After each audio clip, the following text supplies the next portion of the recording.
What the world needs now is love. Sabihin mo dito yan. Humarap ka dyan. Ayan, oh. Walang iya kayo yung Bilyam. Tapos nag-iimbestiga ka? Sa Davao?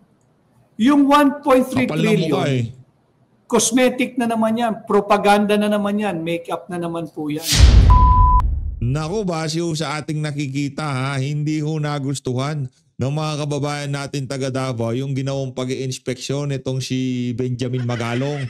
Yung wala ng pwesto sa ICI, pilit pa niya pinagsisiksika ng kanyang sarili doon sa komisyon na binuo nitong si Bangag. At dito rin ho sa video na to, alamin ho natin ang mga punto de vista nitong si Atty. Vic Rodriguez at nitong si Elisan Fernando sa mga usapin ho ngayon sa ating bansa. Pero bago ang lahat ng yan mga kababayan, kung bago lang ho kayo sa PH Update, sa like at sa subscribe. Masaya na ho tayo dyan at sa mga gusto sumali sa ating community, yung join button nandyan lang ho sa baba. Mabilisan ho tayo, mega love shoutout na ho natin yung ating mga kababayang nagpakulay sa ating mga nakalipas na video. Ito si Ma'am Gemma Abiado, mega love shoutout. Palakpakan ho natin. Maraming salamat ho, madam. Mega love shoutout ho dito kay Ma'am Maria G. Maraming salamat ho. Mega love shoutout, Ma'am Maria G. Mega love shoutout. At dito kay mega love shoutout ho dito kay Luella Koneko. Ma'am Luella, maraming salamat ho. Ingat po kayo dyan sa Japan Mega love shoutout. Mega love shoutout din ho dito kay Ma'am Esther Michiwake. Ma'am Esther, maraming salamat ho Maraming salamat. Itong si Ma'am Esther, laging nagko-comment to. Mega love shoutout, Ma'am Esther Maraming salamat sa pagsuporta sa PH Update. Mega love shoutout din ho dito kay Balance Vision TV. Balance Vision TV, mega love shoutout. Maraming salamat ho sa pagsuporta sa PH Update. Mega love shoutout din ho dito kay Sir Francis Artaho. Maraming salamat Sir Francis Artaho. Mega love shoutout Thanks. Mega love shoutout din ho dito kay Sir Jordan Gabico. Sir Jordan, mega love shoutout. Maraming salamat sa pagsuporta sa PH Update. Sabi ho nitong si Sir Jordan, sa October 28 birthday ko, sir. By the way, congrats for 1M mo. More success to you. God bless, sir. Ay, belated.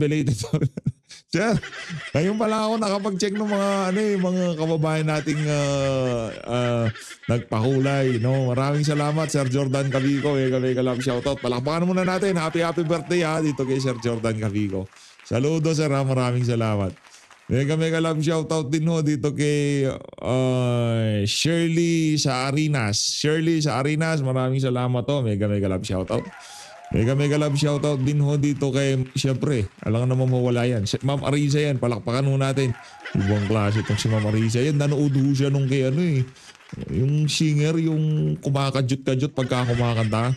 Taan nyo yung channel niya. Meron ho siyang video yung pagka kumakanta yung singer niya, kumakadyot-kadyot mega love shoutout din ho dito kay ma'am. Maraming salamat, Ma'am Arisa yan Mega love shoutout din ho dito kay Boy Banatan, no? Boy Banatan, mega love shoutout. Mega love shoutout din ho dito kay Ma'am Yaguchi Aika. Ma'am Yaguchi Aika, maraming salamat po sa pag-support sa PH Update. Mega love shoutout. Pakano natin ito si Ma'am Yaguchi Aika.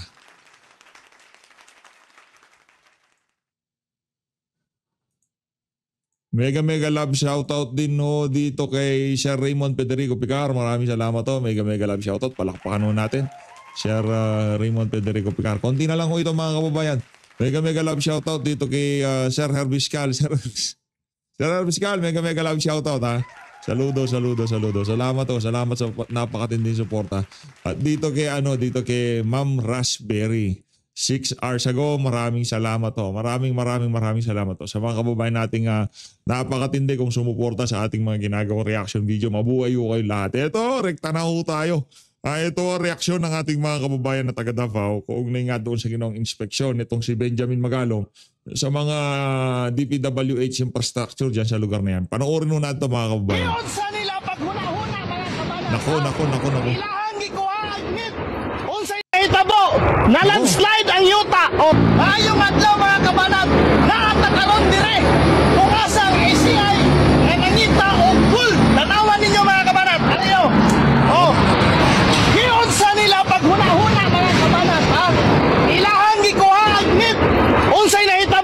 sinira daw ho nila yung net. Ba't ka naman kasi to si Magalong? Pupunta na lang kayo dyan, maninira pa kayo. Hindi, sabi doon si Sir. Kung mali yung pagkakaintindi ko, sorry naman. Hindi tayo masyadong mahusay dyan sa salita ng Bisaya. Hindi mo natin gaano naiintindihan. Nalandslide ang yuta. Tanawa. Nalandslide ang yan dahil sinira nyo ang net. Makatabang sila. Naghimo na hinuon sila nga makadelikado para sa mga tao nga lumulupyo dire. Tanawa ninyo. Ang yuta. Nalandslide. Tanawa. Diba? Gumuho ang yuta tungod sa ilahang gihimo nga gikating ang net. Dire po. Dire po. Pambira talaga tong si Benjamin Magalong. Mag-i-inspection ka na nga lang, maninira ka pa ng net. Nayupak talaga, oo. O kung hindi man si Benjamin Magalong para doon sa mga ng inspeksyon, bakit naman pa pinagdiskitahan nyo? Nananahimik yung net. Mga kabalat, mauni ang ebidensya nga niguho ang yuta kailahang gikating ang net. Gitubuan na unta, nanon to'y mga gamot sa kahoy nga mas muligon ang pundasyon. Pero kumbaga, sinabutahe ho tayo. Sinabotahe ho tayo ng mga taga-ICI. Nagpadala ho sila dyan para nga kung sakaling umulan bumigay ang mga slope protection na yan. Ako, yari tayo. Sino ba kasing kumalkal sa mga yan? Kailangan kasuhan yan. Sa ilang gihimo, ni Adto na sa Rodri, aron mangguba. Wagyod na mao, no? Natingala ko, si Mayor Magalong, nibalik, unsa kay nibalikan. Ang kanabalaan ako, si Mayor Magalong, niresign na sa ICI. Karon, pag-inspeksyon diri sa Davao, nagpakita, unsa kay nabilin, nganong nibalik man siya. Remember, mga kabanat. Pambira talaga tong si Magalong, pupunta na lang dyan, tinastas pa. Di ata sigurado ko si Magalong nagtastas niya na baka yung mga kasama niya. Dapat yung mga nananahimik na mga net dyan sa mga flood control na yan o slope protection na yan. Huwag yung pakilaman, nananahimik Hindi naman gumuguho, ibig sabihin effective. Ang Betang Grapata, ang dami doon sa Ilocos Norte, doon kayo mag-inspeksyon. Sa Cebu. Pambira, binayo ng napakatinding ulan, hangin ng Cebu. Nag-i-inspeksyon kayo sa Davao para kayong mga siraulo. Sa balita ni Gawas karon, ang budget sa ICI, kung wako nagkamali, 41.4 billion pesos ang budget para sa ICI. Nibalik na. Nibalik na? So mga mga kabanat, no? Naglibog ko. Nganong ingani ilang gihimo.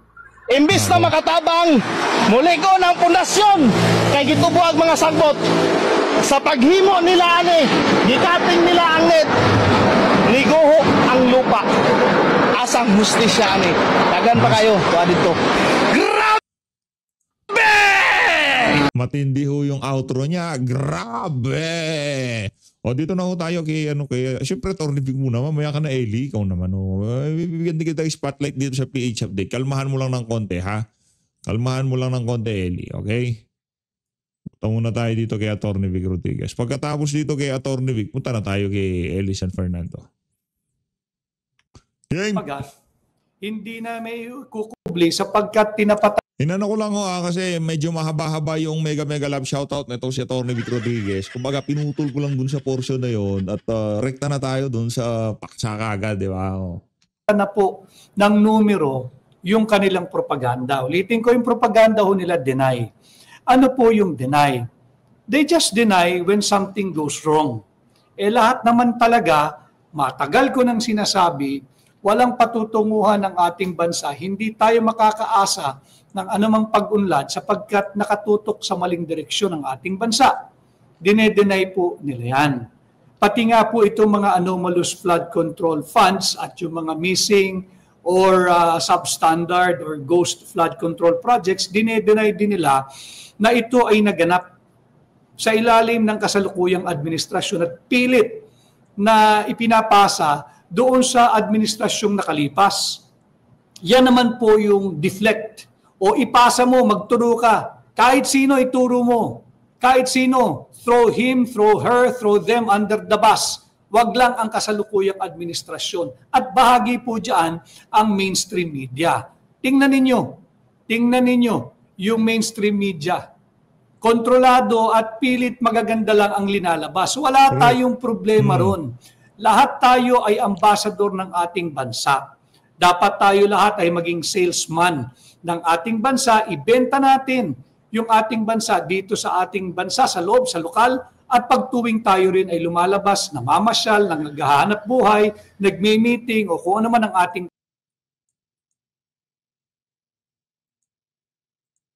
ginagawa pag tayo nag-abroad. Subalit, kinakailangan dyan maayos, mainam, tapat ang pagpapatakbo ng gobyerno ng kahit na sinong administrasyon. Yun ho ang problema ngayon, panay propaganda. At kapag hindi na po nila kayang i-deny at hindi rin umuubra yung discredit, ang deflect, ginagawa po nila, discredit mo. I-discredit mo yung social media site, i-take down mo yung Facebook page, i-take down mo yung YouTube for violation of community standards. Marami po silang ginagawang kung ano-anong pambabraso pag hindi na talaga kaya. At pagkasukdulan na, sasabihin nila fake news. That is their way of discrediting. Ang gusto nila, yung mga salitang namumutawi lamang mula sa kanilang bibig. Yan lamang ang gospel truth. Yun nga ang punong-puno ng kasinungalingan. Kaya i-discredit nila. Yung mga katulad ko, yung independent content creator, pagka hindi na nila kaya, i-discredit mo. Sabihin mo, fake news yan. Or papasukin mo yung trolls mo. But then again, yung trolls you're all welcome to visit my page, to engage.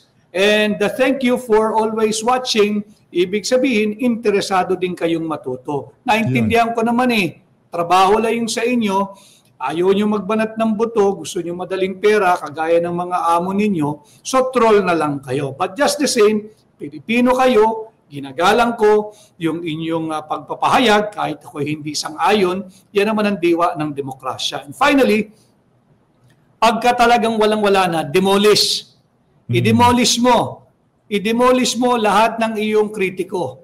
I-demolish mo yung feeling mo ay mga political figure or figures na hindi sang-ayon sa iyo at kritikal sa maling pamamahalakad ng kasalukuyang administrasyon.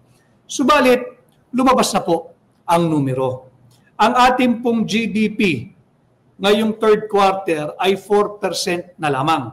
Bumaba po ito mula sa second quarter GDP na nasa 5.5 po tayo nung second quarter. Ngayong third quarter, naging na lamang po tayo, 4%. Bakit?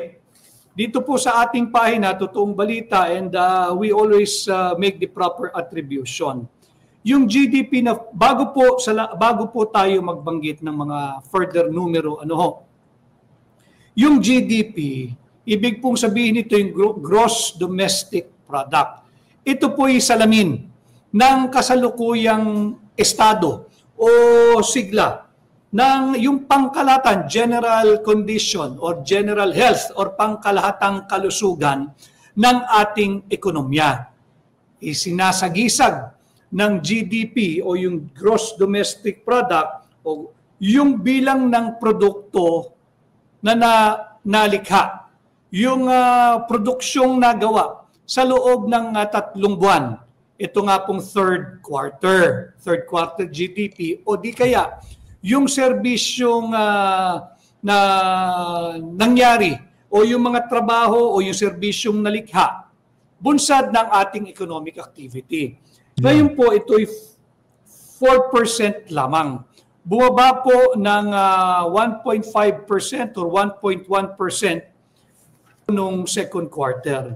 Sabi po, I will mention the source, yung base po ito, check nyo po yung kanilang website, yung wealthinsights.ph. I think this is the website of affiliate of Metrobank also, yung wealthinsights.ph. Meron po sila dyan, kinote nila ang director po ito, director ng Ateneo Center for Research and Development. Ang pangalan po niya si Ginoong Sir Percival K. Peña Reyes. According to the director of Ateneo Center for Research and Development, and I quote, investors' confidence has been shaken. Nako. Period. No? Hindi lamang po yung investors' confidence. Yung kumpiyansa ng sambayan ng Pilipino, hindi lamang po nayanig. Lusaw na dahil sa lantaran, talamak at higit na pagnanakaw, korupsyon at kurakot na ating nasasaksihan sa kasalukuyang administrasyon. Ano? So investors' confidence has been shaken.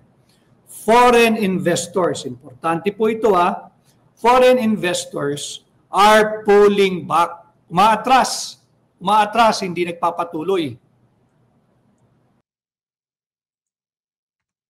This scandal referring to yung 2025 illegal, invalid, unconstitutional, criminal 2025 national budget.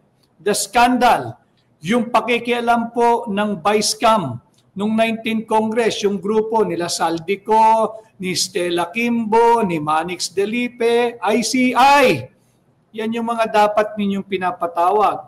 No, the scandal has created a mix of political risks, uncertainty, ito mabigat, and social unrests. Dahil po kaliwat kanan yung mga naging rally nung nakaraan at di naman po lingid na sa inyong kaalaman yung naging pahayag at pagpapasya ng mga kasama natin, mga kaibigan natin mula sa Iglesia ni Cristo na sila ay magsasagawa ng isang payapa at naayon sa kanilang karapatan na nakaukit, nakaguhit at may garantiya sa saligang batas na pagkilos sa November 16, 17, and 18 diyan po sa Luneta Grandstand. So ito yung sinasabi na social unrest. It threatens our investment grade rating. Pag tinamaan po pati yung ating investment grade rating, mahirapan po tayong uutang. Mangangamba po yung magpapautang because of our capacity to pay or repay. And at the same time, the cost of borrowing mas mataas kasi kung hindi sila kampante sa atin, they will demand for more security if not higher rate of interest. Kung may duda sila na baka hindi na neto kayang magbayad, and undermines our medium-term fiscal framework. Yung medium term, in fact, yung immediate na nga po ito, imagine niyo itong third quarter, 4% na lamang po yung ating GDP. I think for many years, ito na bumalik na po tayo sa pinakamababang GDP ngayong third quarter. Ano po ang naging tugon ng administrasyon ni Bongbong Marcos? Again, I'd like to credit this to the wealthinsights.ph, and the one that I have quoted is the Director of Ateneo Center for Research and Development, Mr. Sir Percival K. Peña Reyes. Yan ang kanyang sentimiento. Ano ho ang naging tugon ng administrasyon kasalukuyan ni Bongbong Marcos? Maglalabas daw po sila ng 1.3 trillion program spending. At sabi ni Secretary Mina Pangandaman, ICI, dapat yung ipatawag dahil yung sweetheart deal niya doon kay Yusek Traigib Olaybar, dinededman ninyo kami, propaganda din kayo, numero na. Ang nakabanggit dito, 2.8 billion pesos ang agad-agad na inaprubahan ng DBM at binigyan ng SARO papunta doon kay Yusek Traigib Olaybar na hindi pinapansin ng ICI. Bakit? Budol po kayo bahagi kayo ng patuloy na pagbagsak ng ating GDP at patuloy na pagtamlay ng ating ekonomiya. Bakit? Panay kayo propaganda. Propaganda lang kayo ng paganda Hindi nyo na kayang itkubli. Hindi na pwede yung cosmetic cover-up or cosmetic changes. Hindi na uubra. Lumalabas na po yung numero Hindi kayang kontrahin ng propaganda ang numero. Correct. So yung 1.3 trillion na pinag-utos ng Malacanang na ilabas sa yung program spending. Ang layunin daw po nito, budol ho ito talakayin natin to. Importante talaga, nagbabanggit tayo ng numero to debunk the many lies that this administration is feeding us, enforcing it, shoving it down our throats. Hindi tayo dapat pumayag. Yung 1.3 trillion program spending, ang layunin daw po nito ay maiangat ang ating economic growth ngayong taong 2025. Kasi bumaba na po ng dihamak Ang kanilang projection ay 5.5 to 6.5 na lamang po ang ating growth this year. Galing po yan sa napakataas, 7 to 8 to 8.5%. Pinihit na nila pababa. Bagsak po yung GDP. Naging 4% na lamang ngayong third quarter. Knee-jerk ang reaction. Anong ibig sabihin ng knee-jerk? Mga kababayan, 1.3 trillion ang ipinag-utos na gamitin yung galing sa program spending. Paano mo uubusin ang 1.3 trillion to lift the economic, to lift our economy and have some semblance of economic growth for 2025?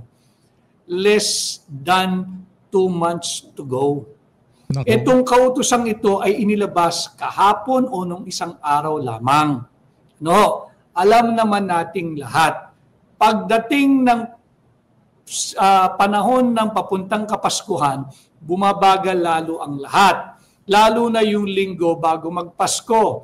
Less than a month to go bago po magpasko. Hindi ba? Mabilis nang nauubos yung panahon. And ang mga 1 kalahating buwan na lamang matatapos na po yung taon. Paano mo uubusin yung 1.3 trillion? Kung ang layunin ay to lift our economy and for this administration to have some win before the end of the year and have a semblance at the very least of economic growth. 1.3 trillion sa loob ng less than 2 months. Bakit ko po sinasabing ito'y pambubudol din? Bahagi rin siyempre ang DBM dahil yung DBM secretary ang nagpahayag yung dapat imbestigahan pero ni minsan ay hindi pinatawag ng ICI.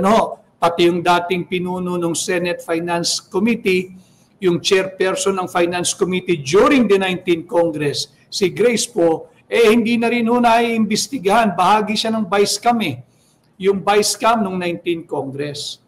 Alam mo ninyo, ang atin pong kasalukuyang budget ngayon 2025, di ba ito yung ibinunyag namin ni Congressman Sid Ungab. Si Congressman Sid Ungab po ay malinis, marangal at disenteng tao. Naglingkod ng ilang beses sa Kongreso, naging chairman ng Appropriations, ng Ways and Means, ng Accounts Committee. Wala pong bahid ng korupsyon yan. Mantakin ninyo itong ICI. Aparato ito ng pambubudol. Hindi nyo na maikukublid. Nandito na po yung numero Numbers versus propaganda, propaganda versus numbers. There is no way that your propaganda, where you are reliant heavily to survive, hindi po mananalo sa numero sapagkat hindi po nagsisinungaling ang numero. Katatapos lang ng napakalakas na bagyo. Grabe ang baha sa Cebu. Nag-iimbestiga ang mga ICI sa Davao, sa 3rd District. Ang congressman po ng 3rd District ng Davao City ay si Congressman Isidro Sid Ungab. Si Congressman Isidro Sid Ungab, siya po ang nakabisto doon sa mga blanco sa Bicameral Conference Committee report during the 19th Congress. Yan. So, nandoon sila. Wala na po tayong maraming segue dito. Ika nga, tuloy-tuloy yung pakikinig natin sa mga explanation itong si Atty. Vic Rodriguez kung bakit talagang yung ICI na yan, yung pagtalakay ng mga maanumalyang flood control project, yung mga individual na iniimbitahan, puro lamang ng propaganda. Ika nga. Kahit alam nilang nalunod yung ating mga kababayan sa Cebu. Ganyang kawalang hiya Ganyang kawalang hiya. Bakit? Anong layunin? They want to discredit Sid Ungab. Wala ho kayong makikita sa ginagawa ninyo. At yung mga bahagi ng ICI, wag ho kayong papagamit na kayo eh. Meron nga dyan eh, yung sinasabi pa na meron pa siyang message eh, yung chairman. Ang sabi niya, what the world needs now is love.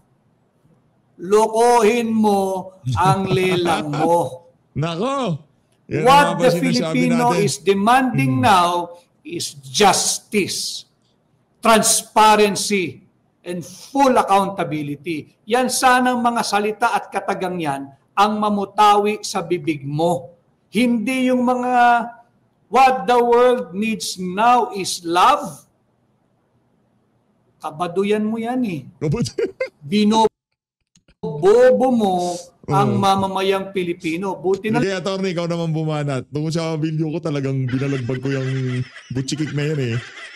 May pahawak-hawak pa siyang placard. Sakala mo talaga meron ka na eh. Meron tira eh, no? Lamang, meron tayong advokasya na iangat ang antas ng pampublikong diskurso kahit na yung mga inakala nating prestihiyosong mga tao, sila pa ang humihila. Ginagawang usapang bangketa, yung napakahalagang usapin, panglipunan. Para lang po ma-realize nila, yes, the Filipino needs to be cared for. Yes, the Filipinos need so much love. Tingnan po nyo ito. Ito na may viral na. Grabe, nakakabasag yan, ng puso. ICI chairman, kaya mo sabihin sa Ginoong ito, yung mga propaganda mo? Sakit. Tingnan po nyo yan. Panay po kawalang hiyaan eh. Nalulunod na patay na yung mga Pilipino eh. Ang sasabihin... Tapos kung ano-ano pa mga kabalbalan ang alam nilang, di ba? Ngayon dahil hindi na nila talaga control ang mga nangyayari, dahil at galit na sambayan ng Pilipino, pasok, ICC, Bato de la Rosa. Dahil hindi gumana yung ICI, ngayon ICC ho tayo. Hin mo lang, what the world needs now is love, tayo'y magmahalan. Kaya mo bang humarap sa Ginoong ito? Kaya mo bang humarap sa Ginoong ito? ICI chairman. Yung mga mainstream media, kaya nyo kayong humarap sa Ginoong ito, sa pamilya nito? Nalunod na yung tao, namatay na, propaganda pa rin. Isa lamang ito sa mga nabiktima dyan sa Cebu. At ang aking patuloy na pakikiramay po sa inyo. And in my own little way, I hope to uplift and open up and enlighten the minds of many Filipinos. Sobra na po yung pambubudol na ginagawa sa atin. Ang tugon po nila, 1.3 trillion program spending will lift economic growth this year. Sabi po iyan ng sekretaryo ng DBM. Hindi ba't higit na malaki yung illegal, invalid, immoral, unconstitutional 2025 national budget? Di ba ang halaga nun 6.325 trillion? At hindi ba nung pumutok na loaded ito ng AIX, loaded ito ng AKAP, loaded ito ng kung ano-anong ayuda, loaded ito ng pork barrel ng mga senador at kongresista? Ang sagot nyo rin, kinakailangan yung AIX, kinakailangan yung AKAP, kinakailangan yung ayuda, sapagkat ito ay mag-aangat ng mga household spending. At pag tumaas yung level o antas ng household spending, iikot ang pera sa komunidad, tataas at gaganda ang ating ekonomiya. Kasinungalingan po iyon eh. Bakit? Hindi naman po napunta sa tao eh. Ginaransya nila na year-round. May nakikita pa ba kayo nagpapapila? Pag may sakuna? Hindi po kinakailangan, ulitin ko, matagal ko nang sinasabi ito, hindi kinakailangan ng Pilipino ng limos. Hindi nangihingi ng limos ang Pilipino. Matigas ang kasukasuhan, matigas ang tuhod ng Pilipino pagdating sa marangal na trabaho. Ang hinihingi ng Pilipino, pantay-pantay na pagkakataon at oportunidad. Bigyan sila ng trabaho, negosyo, hanap buhay at pagkakataong kumita ng marangal. Kaya ng Pilipino yan. Hindi naman magnanakaw ang Pilipino eh. Maliban lang sa iilan na nariyaan sa pamahalaan. Maging ikay executive department o ikay senador o ikay kongresista. Pero hindi po nangihingi ng limos. Kaya yung ICI, what the world needs now is love. Sabihin mo dito yan, humarap ka dyan. Ayan o. Ano, kaya mo ba yon? Oy, butchikik. Walang yakang butchikik ka. Teka lang, maglagay lang ako ng larawan ni butchikik dito sa gilid para talagang solidong-solido. Ayan, butchikik, sabihin mo yan diyan sa tao na binubomba niya ang kanyang ina para masalba lamang diyan sa ano na yan, mabuhay lamang siya. Kasi wala ho yan eh. Kumbaga, nakita ho natin yung wala na ho talaga eh. Sabihin mo yan diyan sa mama na yan, butchikik. Walang yaka yung Bilyamin. Tapos nag-iimbestiga ka? Sa Davao? Yung 1.3 trillion, cosmetic na naman yan, propaganda na naman yan, make-up na naman po yan. Yung 1.3 trillion, sa laki po nito, kanino mapupunta? Wala pong pinagkaiba ito doon sa mga napuntang pondo sa DPWH nung panahon ni Manny Bunuan. Secretary Manny Bunuan, nawala na rin po sa kwentuhan, hindi ba? Nawala na rin sa radar ng investigation, hindi ba? Nawala na rin doon sa mga tinutugis upang hingan ng pananagutan at transparency at justisya, hindi ba? Paalala ko po sa inyo, dahil next week daw ho ay sisimulan at magbubukas uli yung Sarsuelang Blue Ribbon. Ito yung mga dapat pinapatawag paulit-ulit. Hindi yung nag-resign lamang, pinauwi agad. Anong klaseng lukuhan yun? Mas malaki po yung 6.325 trillion. Umangat ba yung ating ekonomiya, yung GDP? Kung yung 6.325 na higit na malaki sa 1.3 trillion, yung 1.3 trillion, ito po ito pump prime the economy in the remaining days, in less than 2 months na natitira ngayong taong ito. Hindi nga po naiangat ng 6.325 bakit kanyo? Sa akin pong pag-a-analyze, may pondo po Tama po yon. Yung mga trilyong piso na inilagak sa DPWH, kung yun talaga ay inimplement ng maayos, walang ghost flood control projects, walang ghost roads, walang ghost bridges, walang ghost school and public buildings, walang substandard infrastructure projects, lahat na po yan, flood control, flood mitigation, bridges, roads, etc., farm to market. Talaga pong iikot ang ating ekonomiya kung ipinatupad. Bakit? Mapupunta po yan sa lehitimong kontraktor. Yung kontraktor mamimili ng mga gamit. Semento, bakal, buhangin, bagong truck, bagong equipment, at syempre may mga empleyado. So magkakaskade po yun pababa. Yan, pagkaganyan sana ang ginawa, talagang iikot ang pera. Aangat po, lalakas yung consumption or household spending. Pag lumakas yan, may pamalengking dagdag si nanay, may pang-grocerying dagdag si nanay, dagdag ang baon ni Nene at ni Junior. Hindi po yung Junior na nasa Malacanang, yung anak ko ng mga nasa bahay-bahayan. Talaga pong may pag-asa, may tsansa, malaking bagay na may tutulong sa ating ekonomiya. Pati din po yung tamang pagpapatupad ng mga kagaya po ng 4Ps. Pero yung AKAP, yung AIX, yung ayuda, kalokohan po yan. Hindi nga po naiangat ng 6.325 trillion. Illegal, invalid, unconstitutional 2025 national budget yung ating ekonomiya. Bumagsak nga po bakit?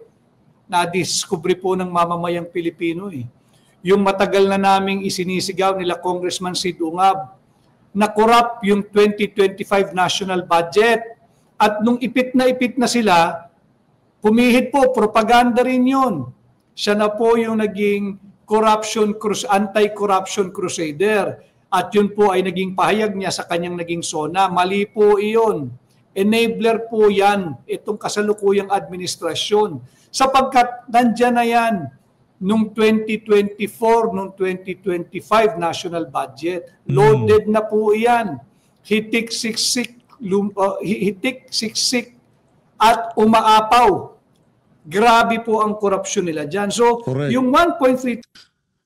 Hindi lang ho yung 2025 budget. Kung yung maalala, talagang inimbento ho nila yung kung ano-anong ayuda noong mga panahon na yun. Talagang puro pagnanakaw ho ang ginawa ng pamunuan ni Martin Romualdez nung siya pa ho ang speaker dyan. Yung kanyang mga congressman talagang nagpakabusog. Higa nga, di ba? Yung mga insertion ay, ano ho yun? Kumbaga, halimbawa, 2025 budget, yung kunyari ang budget 500 pesos. At dito sa 500 pesos na to, kasi kung ano yung linagay sa NEP, hindi pwedeng sumobra dyan eh. Kumbaga pinagtatapyasin na sa education. Kung saan? 500 pesos. Kung ang pagnanakaw na ginawa ho nilang insertion doon ay 3 piso dito sa 2025, doon sa 2023 at 2024, taga 2 piso at ang tawag doon, 2 pesos and 50 centavos. Ganun ho katindi. Ika nga naghalo lang ang banlat sa tinalupan noong naging 3 piso na yung nakita ng ating mga kababayan. Pero doon sa 23, 24 tag 250 ho ang nakawan nangyari doon sa mga budget na yun. Kaya kung galit po kayo dito sa 2025 budget na to, dapat mas magalit po kayo doon sa 23 at 24. Kasi doon ho yung ika nga tinest ho nila yung tubig kung gaano kalalim. Ika nga doon ho talaga sila nag-umpisa makipaglaro sa apoy. Ngayon dito sa 2025, yung grid nila sobrang taas. Sobrang taas ho ng grid nila, napaso na sila. Kaya nagliparan, papunta ibang bansa. Trillion. Again, part of their propaganda. No? Propaganda. Propaganda po nila yan. Para cover na rin siguro, para may perang maibibigay kung sino man dapat nilang sa tingin nilang dapat bigyan. 1.3 trillion, paano mo ubusin yan? Sa loob ng less than 2 months. Kalokohan po yan. Ang sabi, para daw po mag-catch up ito at may bangon muli. Ayan yung famous line na may bangon muli ang ekonomiya. Cosmetic approach na naman po yan, pambubudol po yan. Pambubudol po yan. Meron po nag-comment dito, troll po ito, galit na galit po Papakita lang mo natin, mukhang dito siya nagagalit Dito nyo sabihin, yung what the world needs now is love. Dito, kung paano nyo inalanghiya itong mga kababayan natin sa Cebu. Ayan Diyan nyo sabihin yan. Diyan nyo sabihin, hindi nyo po maaawat yung mga independent content creator na nagpapahayag ng totoo. Wala na po kasing silbi yung inyong inaasahang mainstream media. Wala na. Si Lien Polintan, death penalty para sa mga corrupt. Yes, that is part and that is the main message of my campaign last midterm election. War on corruption at ibalik ang death penalty. Ngayon na-appreciate yun na. Why?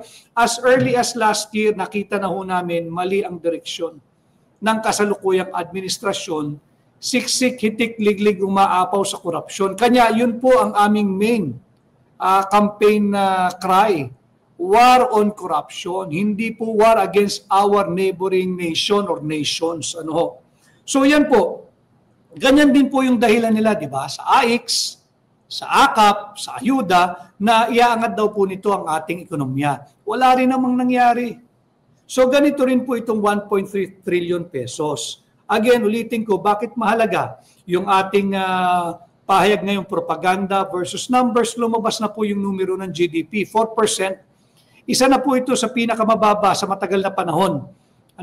Consistently, umaangat na po tayo, nandun tayo sa 5%, bagsak po tayo ulit sa 4%. Bakit nga? Yung GDP, ulitin ko ang sinasalamin nito ay yung pangkalahatang estado ng kalusugan ng ating ekonomiya. Ibig sabihin, ipinapakita nito gaano kalaki o gaano kalakas ang naging antas ng ating produksyon o production at kung gaano karaming serbisyo ang naitala bunsad ng malakas o mataas na antas ng production o produksyon. Dito bagsak. Bagsak ang production, bagsak din yung services na na-create ho nito. Kanya tayo 4%. Panay ho kasi sila propaganda. Propaganda na lang ng propaganda. Lumabas po yung numero. Hindi na kaya ng propaganda o proof of propaganda na lang pagka lumabas na po yung numero. Yung propaganda ho nila, again, nakadepende po sila sa 4 Ds. Deny, deflect, discredit, demolish. Ano ho? Yan lang po ang ginagawa nila. Parang ganun yung ginawa nila kay kay Master Sergeant Orly Gutesa. No, yung 4D strategy nila. Deny, deflect, discredit, demolish. Ganun na ganun. Una, dininay yan. Tapos sinalago nila. Tapos dinidiscredit nila. Aba, yung ano na yun strategiya nila na yun Simula na matagal na panahon na nilang nanunungkulan dyan. Magtatatlong taon kalahati na po sila, yan pa rin. They will deny that everything is wrong and that we are headed in the wrong direction. They will deflect. Kasalanan lahat ito ni Pangulong Rodrigo Roa Duterte. Tanungin ho muna ninyo, sino ba presidente? Si PRD, si Tatay Digong pa rin ba ang presidente? Di ba? Meron pong napakalaking sakuna, dulot ng baha. Yung delubyo po yan sa Cebu. Nasaan yung ICI? Nasa Davao. Sa distrito ni Congressman Sid Ungab, naghahanap ng dungis o uling na maidudungis kay Congressman Sid Ungab. Ano pong naipala nila? Wala. Wala po kasing anomalya ron. In fact, yung distrito ni Congressman Sid Ungab, I don't know if si Congressman Sid Ungab ay nanonood ngayon. Tingin ko yung kanyang distrito ang isa sa may pinakamaraming silid paaralan na naipatayo. Sabi ko sa kanya, kung Sid, paano mo nagawa yan? Hindi kasi nila pinapansin, Attorney Vic, yung school buildings, yung classrooms. Kako bakit? Wala kasing pagkakakitaan dyan. Talagang mahigpit ang pricing dyan at yan auditable. Mahahanap ng COA yan. Pag humingi ka ng 30 classrooms, kinakailangan meron kang nagawang 30 classrooms. At wala ngang kita dyan. Tama naman. Bakit? Meron pong isang lugar, sa Bulacan din po ito, sinusunod na po nila. Maraming salamat. Marami pong nakikinig kahit taong gobyerno. Yung aking panawagan, magsagawa na kayo agad ng public structural audit on the integrity of all public school buildings. Bakit? Inamin ng DPWH, di ba? Lahat ng bidding dyan, rigged, areglado na, loaded na, nagkalukuhan na, pati public school buildings hindi pinatawad. So dapat yan magkaroon na po agad ng audit yung structural integrity. Si Butch Briones, pabor po ba kayo sa death penalty for corruption? Butch, ito ang main line ng aking kampanya nung midterm election. War on corruption at ibalik ang death penalty. I have been advocating for the return of the death penalty. Ibaba yung threshold ng plunder from 50 million. Ang panawagan na nga nung uli kahit 10,000 piso, kahit piso. Tama naman. Bakit? Ang pagnanakaw ay pagnanakaw and there is no justification sa pagnanakaw. Lalo na kung ito ay nagre-resulta sa pagbubuwis ng maraming buhay kagaya po ng nangyari diyan sa Cebu. Ano? Batiin lang po muna natin yung iba bago tayo lumalim ng lumalim. Si RC. Maraming salamat. Mag-iingat po kayo lagi. Maraming salamat din sa iyo. Si James Tagle-D9S. Si Mafe Nacionales-T2M. Nakaka-stress na manood sa mga nangyayari sa Pinas. Kawawa ang sambayan ng Pilipino. Ang lagi kong sinasabi sa mga ganitong komento, let us not give up on our country. Let us not give up on the Philippines. Let's not give up on the Filipino. Pagtulong-tulungan po natin yan. No? Si Ayun na nga mga kababayan, dito na natatapusin ang ating reaction video. Maraming salamat po sa pag-support sa PH Update. Mag-ingat po kayong lahat. Palinad ng Pilipinas. Saludo, Atty. Vic. Palakpakan muna natin itong si Atty. Vic Rodriguez.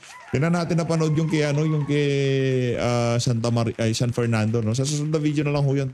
Maraming salamat po mga kababayan.